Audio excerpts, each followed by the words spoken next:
Come on down to Cinemassacre Video and join us all month for our Monster Madness special. We got comedy, drama, action, Horror.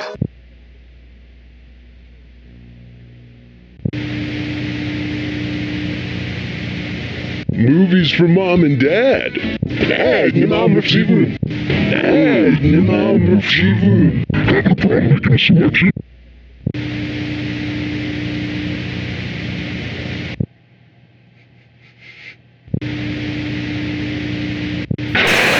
even if it sucks. Cinemassacre Video in the Voorhees. Stick around to the end of the video to see what the gang's reviewing next week. Okay, bye. Well, I really wanted Hellraiser in space, and you seem to have given me Hellraiser in space. Well, Event Horizon, that's exactly Hellraiser in space. Yes, but I wanted the actual movie where Hellraiser goes to space. Hellraiser Bloodline. Oh, that's right, and I have it out here for you. Hellraiser Bloodline. So, I watched Event Horizon, so I guess we're going to talk about Event Horizon. Sure. All right, well, I guess we already hit it off the bat that this is Hellraiser in space. That was my reaction watching it, and then I guess it's everybody else's reaction, too. Yes, this is, this is what people consider Paul W.S. Anderson's best movie, or would have been his best movie. Because he's follow-up to Mortal Kombat. Yeah, he's known for a lot of schlock, but this is one that, like, almost hit the mark, and I kind of like it. This is also part 2 of his attempt to be Ridley Scott. Part 1 was Soldier, which is in the Blade Runner universe, and this is very much like Alien, and then he finally made it with Alien vs. Predator. The set design in particular, it looks exactly like Alien, like every shot. The hallway in this spaceship looks like the Predator hallway in Alien vs. Predator. Like, he just swapped it into that. Okay. He might have just reused it. He might have just just saw that old set. They still have it built. I wonder if it's still built. Yeah. Okay, so the plot of this movie is, it's in the future. Well, anyway, they kind of give you in the beginning, 2015, we colonized the moon, which did not happen. That's a lie. Unfortunately. But then I think, didn't they say we colonize Mars in like 2032? Yeah. So maybe that could still happen. But and then the movie goes ahead to 2049, I believe. 2047. 2047. Yeah. And basically, Sam Neill, Lawrence Fishburne, a bunch of people go into space, and they're tracking this lost ship that's in the orbit of Neptune somewhere. Yeah. And that's how far we've gotten as humanity is to Neptune. And in the middle of all that, they find fucking hell. And it's basically the plot of Doom, which is what I thought. Because they find a portal to another dimension, which is basically hell. Yeah, the thing is, like, the ship bends space, they say. Like, it so it folds space in half, so it's in two existing Did points you notice of space. something about that scene? That's exactly how they explained the black hole in Interstellar. They did the same thing with the paper and the whole... Also in Sphere, they kind of go into that. I was going to say, this movie's a lot like Sphere, which came out a year after. And also Sam Neill, he's done like a documentary about like wormholes and Really? stuff. So I guess, if you ever see that. So Sam Neill really has a thing with like wormholes and stuff.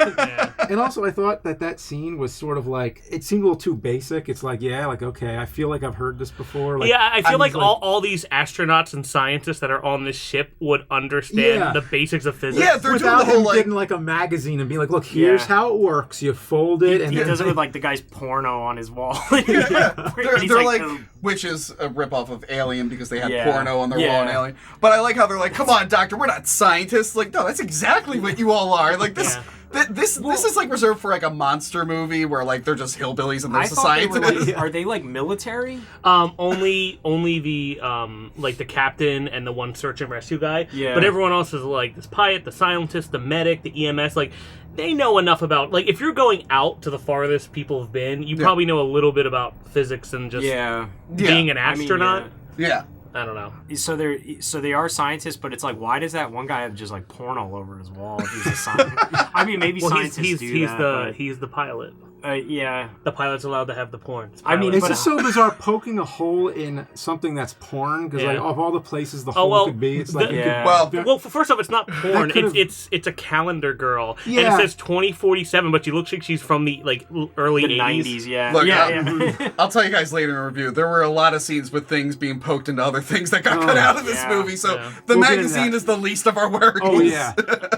this movie has the Paul W.S. Anderson frozen, like shattering body. Yeah. Because if he did Mortal Kombat first, and there's the whole scene where Sub-Zero freezes that ninja dude, and then in this it's got frozen space bodies that fall and shatter. It's like I believe they call it a corpsicle. Oh yeah. Oh, they do. Which seems kind of rude for the doctor to say. Yeah, that's pretty mean. Especially that was a person, man. Yeah. That was a frozen dude. Also, did you know, speaking of Doom, that one of the doors opens early in the film, and it seems like the exact same sound effect of the door in Doom? And then there was another shot.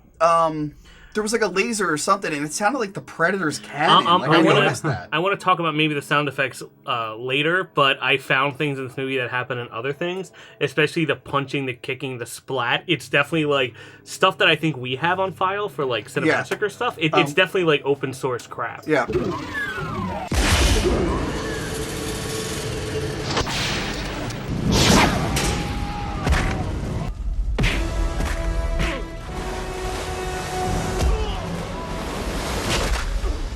I do want to mention, like, this movie was shot in like 10 months.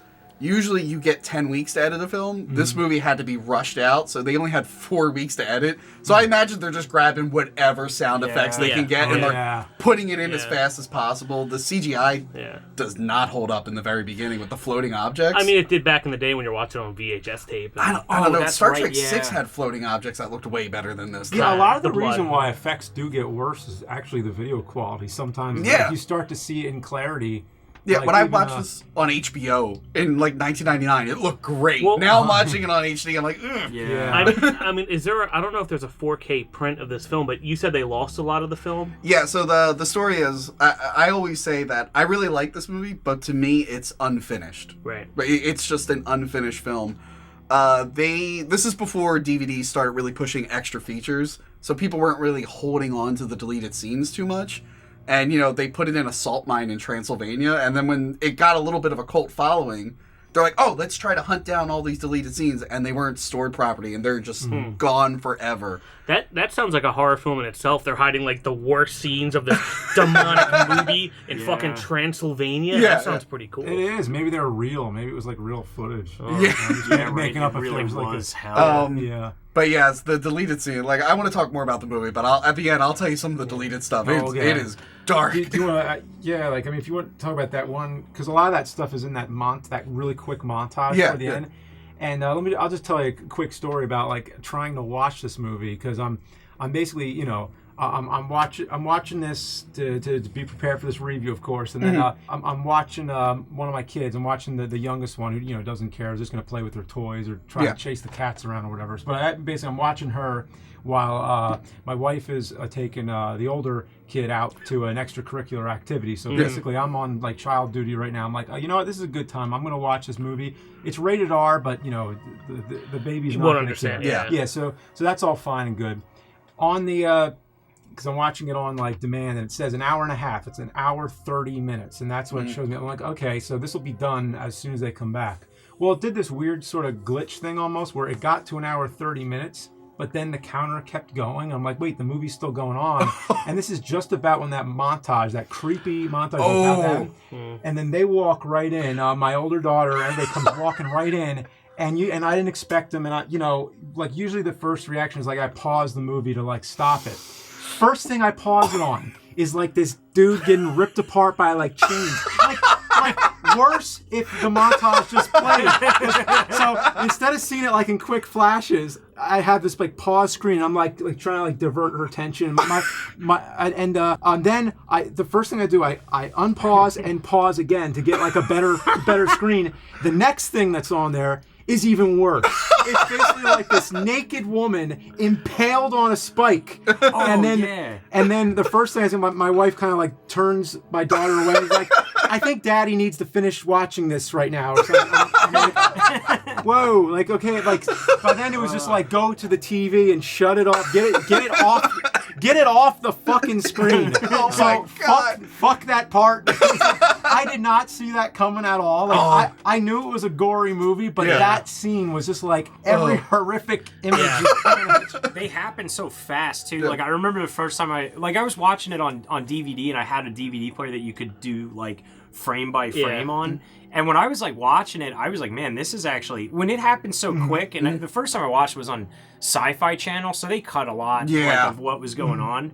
But man, I was like, this is like messed up. Like there's a guy where he's like covered in barbed wire and he has a spike running from the back of his head like through his mouth, and he's like, stuff. it's like really like.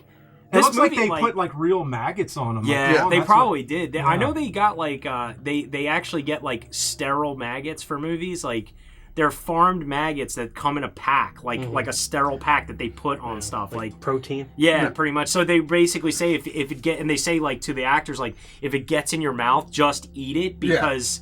It's fine, but like, you know, because they don't want to ruin the shot and be like, like spitting maggots out or something. Like they have to just kind of go through it. Well, here's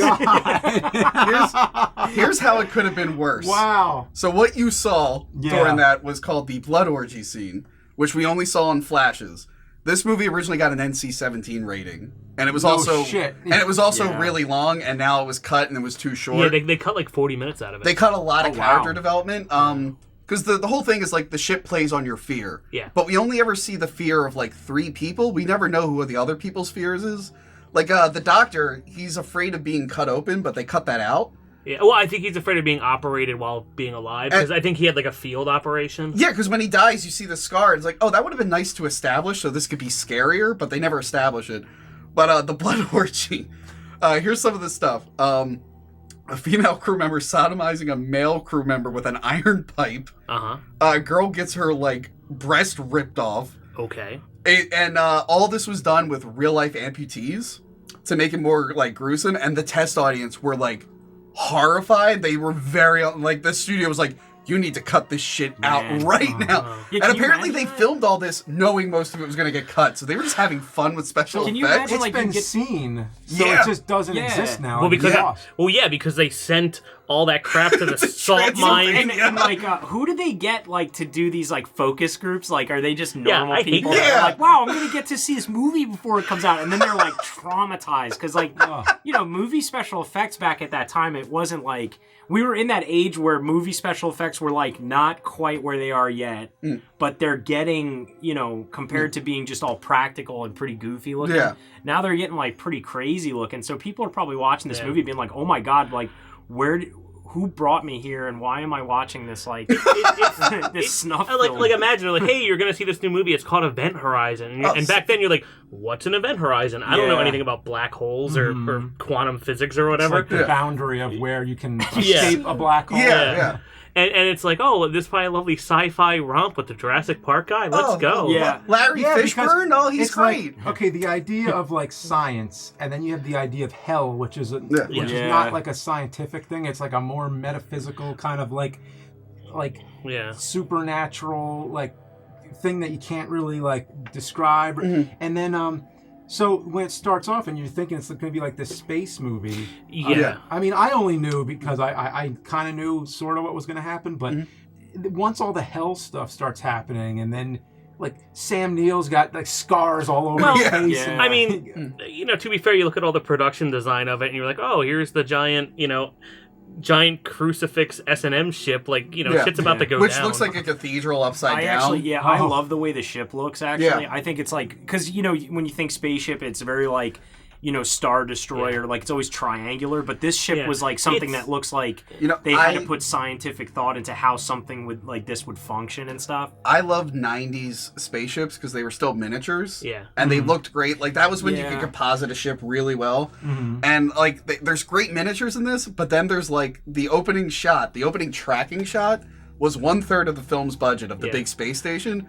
And it's like CGI and it looks like garbage. And so I'm like, wow, they wasted most of the money on that. That spinning shot out of Which he also does that in Mortal Kombat with that tower where it spins around the tower and it goes up into Shang Tsung. Actually, there's a lot of things that like the lightning storm is like the lightning storm when Goro falls off the mountain. Oh, right. It's like he uses a lot of that weird just clouds moving fast and lightning and stuff. It's like always in his movies. It's weird with the ship because you're like, you never get backstory. I'll explain it like this. they made the Event Horizon. It looks like this evil, demonic. You know, the movie's all demonology and all that stuff. And they make this evil ship, which looks nothing like the Lewis and Clark, and nothing like the Day Station, like whatever the space station's name was.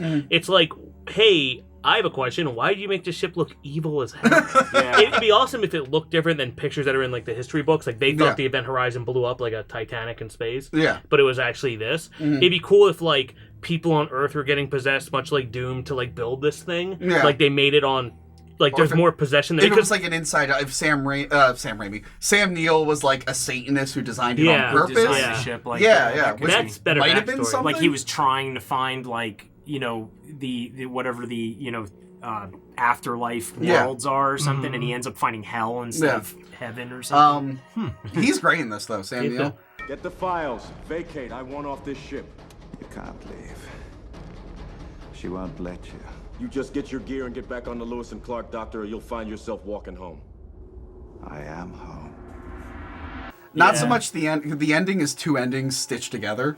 It was Lawrence Fishburne fights Sam Neill. And then it was Lawrence Fishburne fights the ghost of his friend who was on fire. Oh, okay. And then people like the fire stuff and the Sam Neill stuff, so they try to combine it. Oh, so when he's like breathing the fire, when he's like, that would have been the Burning Man. Really? But they mix it, and that's why there's these awkward close-up of Sam Neill's eyes. Might even be a body double, might not even be Sam Neill. So when you say people thought, did they really take what focus group said 100% and just did that? Back then they did, And remember, they're editing this in 4 weeks. They don't have a lot of time to like scrutinize it, and that's the whole ending just feels kind of sloppy to me. Yeah, it is. It ends on like a jump scare, and then it says, "Oh no, everything's fine," and then it like, ends on another scare. Just end on the jump scare. That's a good like cliffhanger. Yeah, it was a weird little ending like that was tacked on there. Yeah. But one thing I was curious, like, so the movie actually ended up, I think it's like an hour 40, an hour 45, something.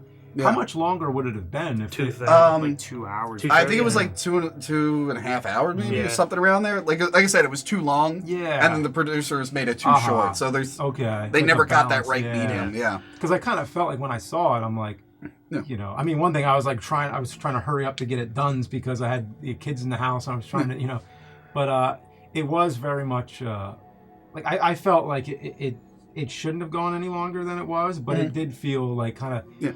I see. I didn't know if it was just me because it was really difficult trying to concentrate on the movie when you're watching a 1-year-old. So it's. I don't know if I got the best impression because sometimes you watch a movie and you're like, you know what, I'm not in the right mindset or I'm not in the right situation to watch it. So it came off to me as being, it's kind of interesting for all these reasons we discussed. Well, I think me and Tony, we watched this last night at 2 a.m. Yeah. Not together, separately. Separately, yeah. But, we were texting each other, though. Yeah, we were texting each other. And, like, I'm watching in my apartment, and I have, like, 8 neighbors upstairs who are sleeping, and this movie is either super loud or quiet. So I'm like, turn it. So the whole movie, like, instead of playing with, having to deal with, like, a 1-year-old seeing awful disaster, I'm like, volume up, volume down, volume up. I did the same. I always have to watch movies with my phone on the remote. Yeah. A lot of times what I do, I just turn it down real low and put the subtitles on. I put subtitles on, too. Yeah. That's the thing that drives me nuts is, like, every time I gotta watch a movie like that, and it's a lot now, I feel like. It's like movies that are so loud at any action scene, and then any dialogue scene. Like, why don't they... You need, like... Because older movies, like the movies like behind you, like older movies, they're more, like, equalized. I think the theory is it's to get you to buy the sound bar and the sound system to go with your It's TV. because everything's balanced for 5.1 in Dolby. Yeah. So you get hit harder on those sequences. Yeah. Well, because the surround actually makes it more uneven. Like, because there's more dynamics in it. I mean, speaking of you're talking about subtitles. I want to talk about the Latin in the movie. Oh, yeah. Where he's like, liberate me. So Earth gets this awful message from this ship that just pops into existence in Neptune. The farthest anything is out. So they go, okay, let's listen to the message. And it's this gobbledygook message. And they're like, we don't know what language this is. What is it? And it's like, liberate me. Like, you don't have anyone in the world that could have spoken Latin to been like, oh yeah, they're saying save me in Latin. He's had like high school and shit, and some high schools and whatnot. It's like you're teaching the quantum physics like pencil test, but you don't know. You can't just type in liberate me on Google. Yeah. And then the medic guy, Jason Isaacs. Yeah. He's like, oh, I know Latin. It's like, okay. And then he's like, oh, I said it wrong. It's liberate me, liberate tutte me ex inferis. Yeah. Save yourself from hell. Yeah. Or like, I type, like, I'm like, you know what? They got a lot wrong in this movie already. Let me type that in Google. And there's so many forms of like Latin geeks in like high school and college and stuff that are like, that is all wrong. It's supposed to be libera tuta vac, like all this. They're getting the verb conjunction wrong, and I'm like, well, to be fair, he's getting spiked, and people are getting their genitals cut off. I don't think, and their eyes are out. I don't think he's really thinking about the Latin. But, but just type it in Google and look at all the fights between people on different forums talking about Latin, and people are coming in years later, like, actually, I thought about it. Like, I don't know. What really suffers from the movie is that the two survivors. Well, I guess the kid survives, but he's barely a character. His at eyes that point. exploded. Yeah, after he gets out of the airlock, he's just in a coma. Yeah. But the two survivors, like the one guy Cooper, they cut out his like backstory. Like he's real jokey, and I think he's doing that to compensate for this horrible thing that happened. He's the search and rescue guy. Yeah, and like he like fucked up something. Someone died because of him or something like that. And they cut that out. So now he's just joking and it feels really out of place. Whereas if it'd be like, oh, maybe he's like, a lot of people tackle like trauma with humor. He just feels bizarre. He feels like a comedic sidekick in an action movie. He's like doing one-liners and shit. Oh, yes! Yes! Yes! Here I come, motherfucker! And then the girl, the lieutenant, she like leaves the movie half the time. Like I forgot she existed. She either fell down or something happened, and then they wake her up like the last 20 minutes, and you're like, well, now you're the star. And go out there, Ripley. That's the thing. I thought she was dead for the longest time when I saw this movie. Like I was like, okay, she isn't. There would have been more with her. She was supposed to have a romantic subplot with like Lawrence Fishburne, or they used to be dating. Nice. That got cut. So now she pops in and out of the movie. I forgot she was there. Yeah. And at the end, they're like, oh, she's Ripley now. It's like, wait, what? Who is this character? So I don't know. Like I said, it's a good idea. I want a remake of this. Well, I mean, it's demon sci-fi, which is awesome. Things like Hellraiser and Cube and Dead Space, and I like Cube a lot. Just make it into Doom. Yeah, pretty much. I mean, they are making a Doom movie. Well, that's like that'll Doom, be this. Another Doom movie. Another Doom movie. Doom 3 felt like this. I love actually, to be honest. Like, yeah. And the last thing I have to say about Event Horizon, there's one part that I found kind of funny. Where, at the end, the self-destruct timer starts, and you're thinking like, okay, it's going to be like one of those. There's going to be like this cut the red wire. Yeah, it's going to be like, they're going to be running to get out. It's going to be like this long scene of like trying to get out. It's probably, I'm thinking that the timer's going to say like 3 minutes or something. They get out of the ship at the last minute, explodes, whatever. But no, the timer starts and it's 5 seconds. And the guy's face is just like, you know what's funny? And then it just blows up, and that's it. So the whole thing is just like, fuck it. So that's when they blow up the Lewis and Clark. Yeah. Which is a weird name, because wasn't their mission successful, Lewis and Clark? Anyway. Yeah. Like, he looks at the thing, and there's a big button that says disarm. And he has 5 seconds. So if I was like, 1, I didn't notice 2, that. 3, I would have been like, get it. Like, can you show a picture of the disarm? I think it's right there. It says disarm. It's not like, you need the password. Wow. Or I wish he clicked disarm and it said, you don't have the password. Yeah. It's, type in this long string, something fun, like, the password's demon, Demon. I guess, what was everyone's scariest scene? The scariest part is when they say the name Justin 600 times. Oh, when the kid's about to die? No, because his last name is Justin, which isn't a last name. I've never heard someone with the last name Justin. Was he? You haven't? From the Matrix? Have you? You haven't? Oh yeah. I think there's a lot of fans on this channel. Has anybody heard of last name Justin? Yeah. I mean, are there guys out there named Justin? I don't know. Anyway, was he the same guy James is the last from the name, Matrix? too. Yeah, that's true. Mm-hmm. Was he the dude from the Matrix the who mouse? gets shot? Yeah. No, is that no, him? no, Okay, no. I always But think that's him. I do want to talk about The Matrix in a second, about how this movie reminds me of it like a million times. Yeah. I'm just going to bring it up now.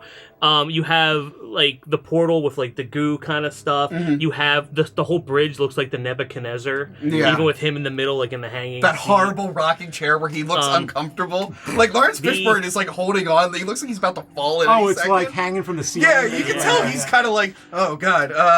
Yeah, like that thing is You know, at first I thought that was a cool idea. I was like, oh, that'd be awesome to have a chair that just comes from the ceiling. Oh, it's a great idea. And then as you're watching, you're like, I don't know. You can tell he wants to jump off of it at any moment. When they wake up from their sleepy time cryo tanks or whatever they are, it looks like when he comes out of the pod from the beginning. The end credits music is super relative. It's like, I think the band Orbital, it's very similar. I might have seen a different version because when I watched on demand, the last song for the credits, as soon as the credits starts, it was Funky Shit by the Prodigy. I saw it because I had the subtitles on and I cracked up because it's like, the end, and then it goes, Funky Shit. I'm like, wait, what? Oh my God, it's the Funky Shit.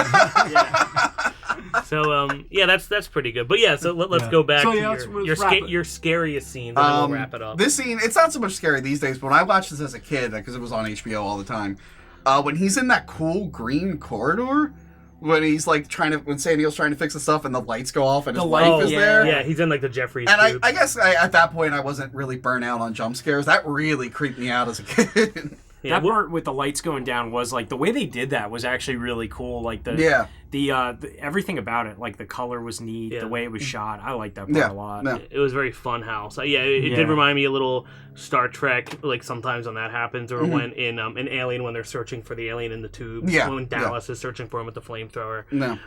But with the lighting effect, I was like, that's cool. I'm like, wait, so is this entire floor and ceiling circuit boards? That's not safe. You're stepping on them. I don't know.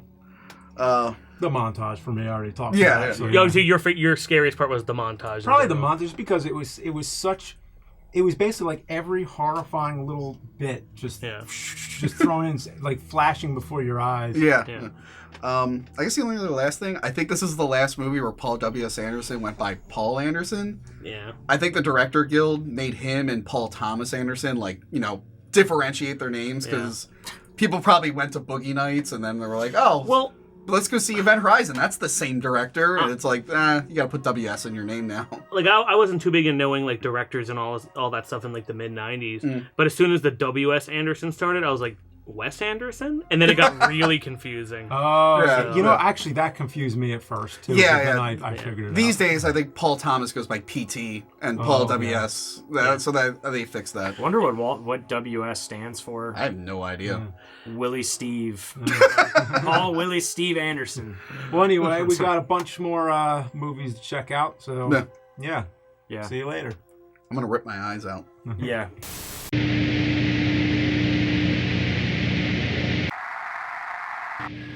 Hello? Can anyone hear me? I'm at the Voorhees Memorial Shopping Center next to Caldor. He won't let us leave. You gotta come here. You gotta... Next week, The Gang reviews Halloween 2018. Cinemassacre's Monster Madness Live. Hang out with James and the gang for some spooky movies, followed by a marathon of every Monster Madness ever. It all happens October 26th at 7 p.m. on the Cinemassacre Plays channel, youtube.com/Cinemassacre. Maktadrot svevnilk sutravode, sjadne strömröka samman smaskalluifine, så I de frödarat ekolket, så I verrotne röka samman I singestava futnja.